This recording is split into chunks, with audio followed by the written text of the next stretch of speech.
If you've ever sat down to write out your own story and just stared at that blank page, or even read back what you've written and felt like deleting the whole thing, well, this video is where we change all of that. Because the secret to telling your own story well isn't using fancier words or copying those who we feel can do it better. It's entirely down to story structure. And Hollywood has been using what I'm about to share with you for 100 years. By the end of this video, you're going to know exactly how to use it for your own story. But I'll be honest with you up front, this one asks something of you. There's a pen and paper moment coming, and the founders who get the most out of this process are the ones who actually stop and do the work. So if that's you, welcome to the channel. Let's get into it. I want you to think about your favorite film for a second. Now, this isn't just a film you've enjoyed, it needs to be your favourite, the one you've watched hundreds of times, the one that you'd recommend to anyone who'd care to listen, and the one that you think about for no apparent reason while you're driving the car or taking a shower. Got one? Good. Throw it in the comments so that we can all see what it is, and I need you to hold on to it for a while I quickly walk you through my favourite film, Finding Nemo. Don't laugh. It's a story about an anxious, overprotective clownfish whose son is snatched by a scuba diver and swept out to open sea. Now, this nervous fish then has to navigate the vast, dangerous, unpredictable ocean and face impossible odds to bring his son back home. It's fun, it's got action scenes, it's heartwarming, heartbreaking, it's funny, and I've seen it more times than I'd care to admit. But this is where it gets interesting. What if I told you that the thing that makes your favourite film impossible to ignore is the same as mine? That there's a Hollywood blueprint, a cheat sheet that we can use that is guaranteed to make your own story impossible to ignore. We're going to use the same Hollywood blueprint behind your favourite films to find, structure and package your own brand story. So whether you're writing your own brand manifesto, perhaps you're polishing your biography to launch a personal brand, or even pitching your startup at an investor round, we're going to do it so that people finally lean in and take notice. By the end, you'll have your brand story drafted, a one-sentence pitch that does the work of a movie logline, and a framework that you can apply to every single piece of content you create from this point forward. But there's a movie-style twist, one that most founders completely miss when they try to tell their own story. And it's the difference between a story that's interesting and one that's impossible to ignore. And we'll get to that shortly. But you're probably thinking, why should I take storytelling advice from this bespectacled Brit? Well, I'm John Stanford. I've got a master's degree in filmmaking with distinction, my mum would shout out if she was anywhere nearby. I've made over a dozen short films. My feature film, Long Forgotten Fields, is on Amazon Prime right now. I'll link it in the description. And I've written and published a novel, Thomas Culpeper, The Spy Master's Apprentice, also available on Amazon and Audible. But before all of that, I spent a decade in London as head of production for a film and commercial studio, making content for brands like Warner Brothers, Red Bull, Dove, and M&S. For the last several years, I've been applying everything I learnt about story to founder-led businesses through my own marketing studio, Bullfinch Digital. What I'm about to share with you is the exact framework I use with every single one of my clients to get them real-world results. You could kind of say that story is my OG specialty. So get comfortable. Grab a pen and paper because we're hitting the ground running with the Hollywood blueprint. Right, so your favourite film, what is it? Shout it out. Yeah, it's right, I can't hear you because this is a video on the internet, but I'm sure it's a good one.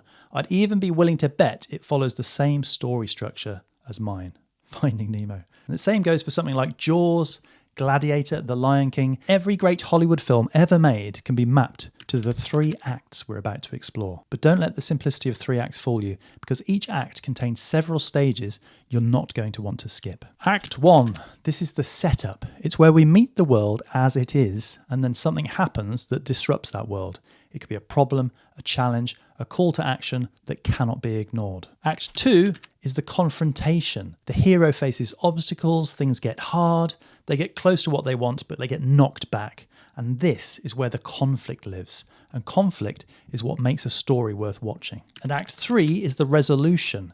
The hero transforms. They don't just win, they transform. They return changed by everything they've gone through to get there. Let me show you how that plays out in Finding Nemo. Act 1, the setup. Marlin is an anxious, overprotective father living safely in his anemone. His son Nemo is captured by a scuba diver and taken to a dentist's fish tank in Sydney. The world is disrupted. Something must be done. Act 2 is the confrontation. Marlin has to cross an ocean he's terrified of, alongside a fish who can't remember anything from one moment to the next. There are sharks, jellyfish, the East Australian current.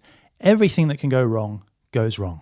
And Act 3, the resolution. Marlin finds Nemo, but the transformation isn't just geographical, because Marlin learns to let go, to trust his son's strength, to stop letting fear run his life. He comes back a different fish, transformed. Now here's where it gets really interesting, because that same 3-act structure isn't just in animated films, it's in every compelling brand story you've ever heard. Ben & Jerry's, Act 1, 2 friends who couldn't afford the equipment for the bagel shop they'd planned, so they took a $5 ice cream making correspondence course instead.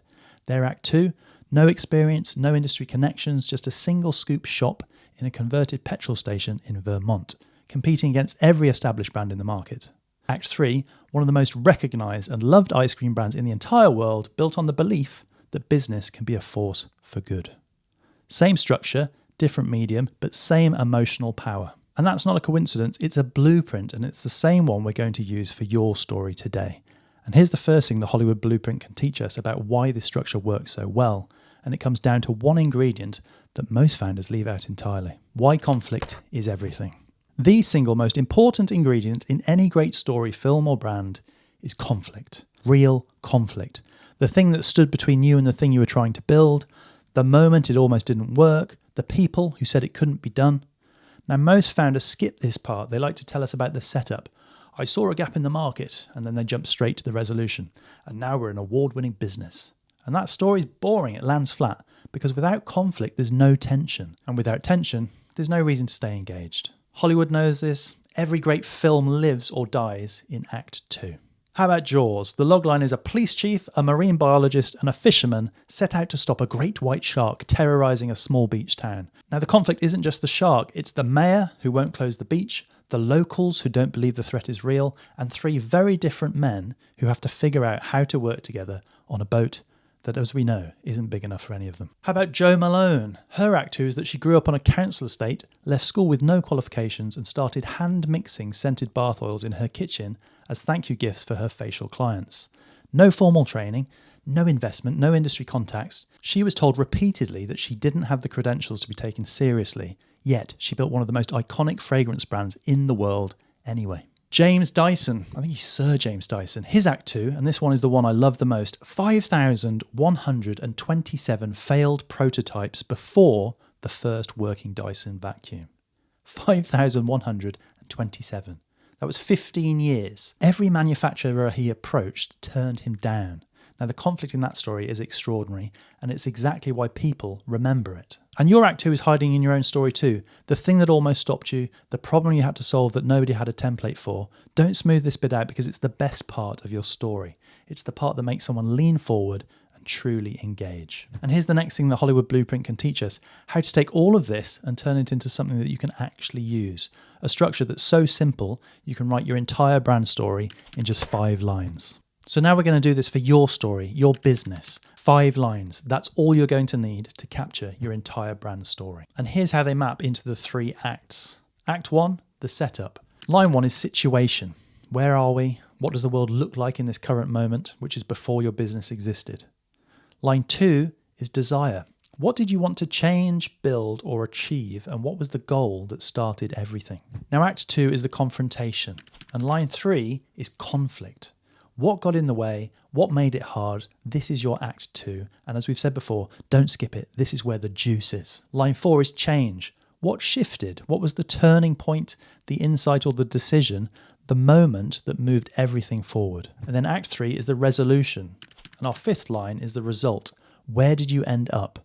What was the transformation for you, for your business, for your customers? Now, real quick, if you want a copy of the Hollywood Blueprint, I've put together a free worksheet, which is linked in the description, so you can print this out and work through it alongside the video. But if you want to save even more time and get your brand story fleshed out in just a couple of minutes, I've built a free tool. It's called Marketer.io, and it will help you map out your full brand story framework. It's going to build out your ideal customer profiles. It's even going to start building out your marketing strategy around your unique narrative. This is the difference between having your story on a piece of paper and having it working across every content channel. So I'll link it in the description too. Anyway, back to our 3 acts. Let me show you what this structure actually looks like for a real company. So I'm going to use Apostle Coffee, the roastery I co-founded, as an example. The situation.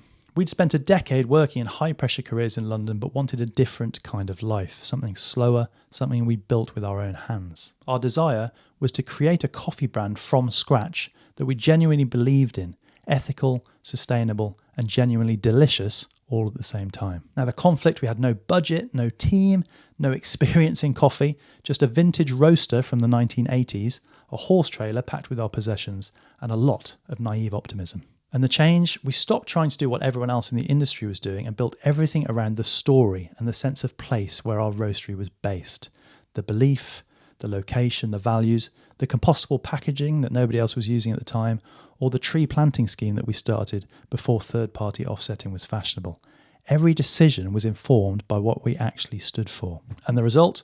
An award-winning coffee roastery, named the best UK coffee subscription by The Independent. And we're serving over 1,000 customers every year. Proof that values first can actually work. So there you go, 5 lines, the whole story, everything else we can expand out from here. So you've seen an example and now it's your turn. I want you to write your 5 lines down right now and don't overthink it. We want the situation, the desire, the conflict, the change, and the result. And if the answers don't come easily, sit down with someone who knows your business. This could be a friend, a customer, a colleague, or a supplier, because it's so easy to get deep in the day-to-day that you can't always see what's genuinely interesting from the outside. But the good news is that other people can spot this stuff immediately. So once you've got your 5 lines, you have the emotional core of your brand story. And this is the foundation that everything else in your marketing is built upon. And here's the next thing that the Hollywood Blueprint can teach us. Because now that you've got your story, there's one more ingredient that will supercharge it completely. And it involves something filmmakers call breaking the fourth wall. In filmmaking, breaking the fourth wall is when a character steps out of the story and speaks directly to the audience. The camera is no longer a passive observer, it becomes the person in the room. So think of Ferris Bueller. He doesn't just have adventures, he turns to camera, looks right at you, and brings you into the story. They bought it. It creates an instant connection. You're not watching from a distance anymore, you're part of the story. And the most powerful brand stories do exactly the same thing.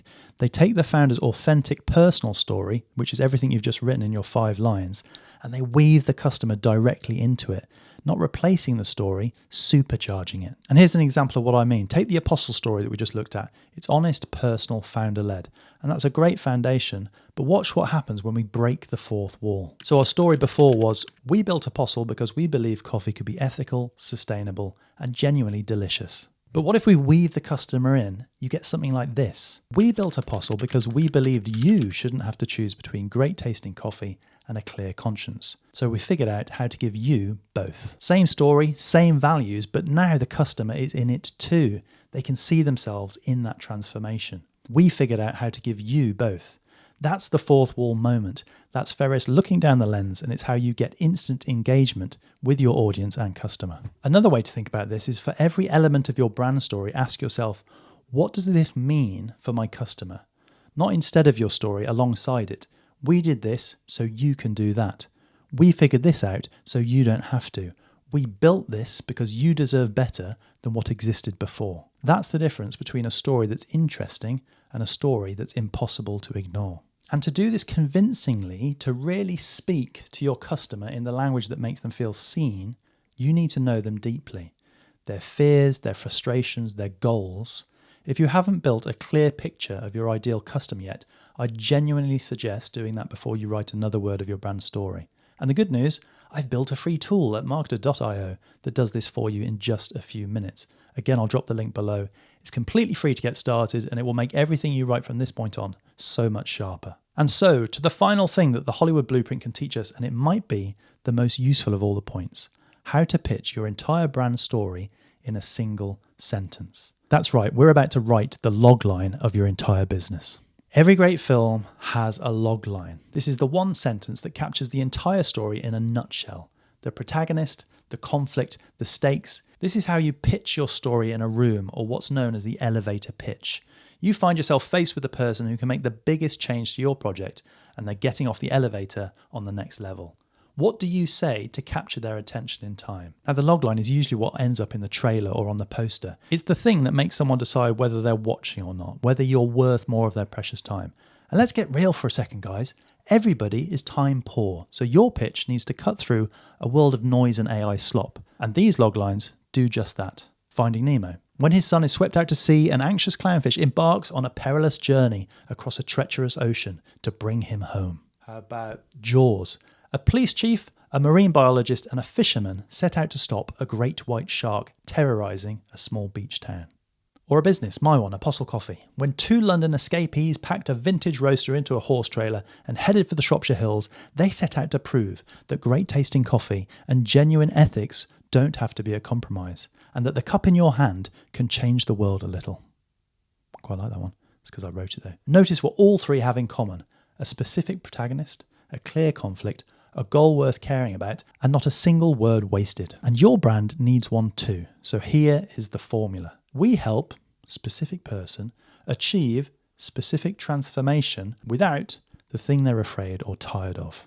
So this is a great fill in the gaps exercise. And once you've got that sentence, your log line, I want you to show it to somebody. I want you to read it to them and ask them, what does this business do? Who is it for? And why should they care? If they can answer all three, then your packaging is working. And if they can't, when you're honest about it, the problem is almost always in Act 2. Your conflict. This is the tension, and it might need sharpening. Perhaps your story just doesn't have enough stakes at the moment. So go back to your 5 lines and ask, where is the real conflict? What almost didn't work, and what did you have to prove? Now, great taglines work the same way. They're not slogans. They are the emotional core of the story compressed into a handful of words. Apple's Think Different isn't really about computers, and Nike's Just Do It certainly isn't about shoes. They're about the transformation that the customer wants for themselves. And here's the filmmaking principle that ties all of this together. Show, don't tell. We process images significantly faster than words. As you've heard, a picture paints 1,000 words, but a video paints 10,000.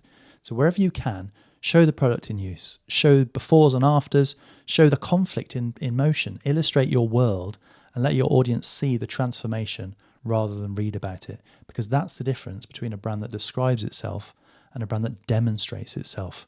And Hollywood has always known this, and now you do too. So we've got your story, we've got your log line, your customer is in the frame, and the final step is putting it all to work. And now we can do this across every piece of content that you create. Here's the good news. Once you've got your brand story, your 5 lines, your log line, your fourth wall moment, you don't need a new framework for every piece of content that you make. Because the Hollywood blueprint works at every scale. An email, a social post, even a single caption. Problem, solution, call to action. Setup, confrontation, resolution. Every single time. That's the structure you're building towards. Apply it to every post, every email, every video, and your audience stops seeing content and starts following a story.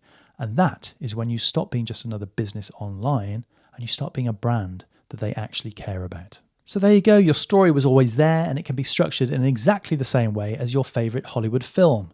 Eat your heart out, Aaron Sorkin. 3 acts, 5 lines, a fourth wall moment that brings your customer into the story, a log line that pitches your entire business in a sentence, and the Hollywood principle of show, don't tell, running through it all. That's the blueprint, and it works because it's always worked. It works for Pixar, for Dyson, for Ben & Jerry's, and now it works for you. If you've made it this far and put in the work, nice job. You now have something most businesses never bother to build, and you've got a story worth telling. I genuinely hope you found this video useful, and if you did, I would love for you to share it with another founder who's been struggling to find the words for what they do, because this video could be exactly the tonic that they need. And if you want to keep building, this next video is going to take your marketing even further. I know you're not going to want to miss it. Thank you for watching. I'll see you next time.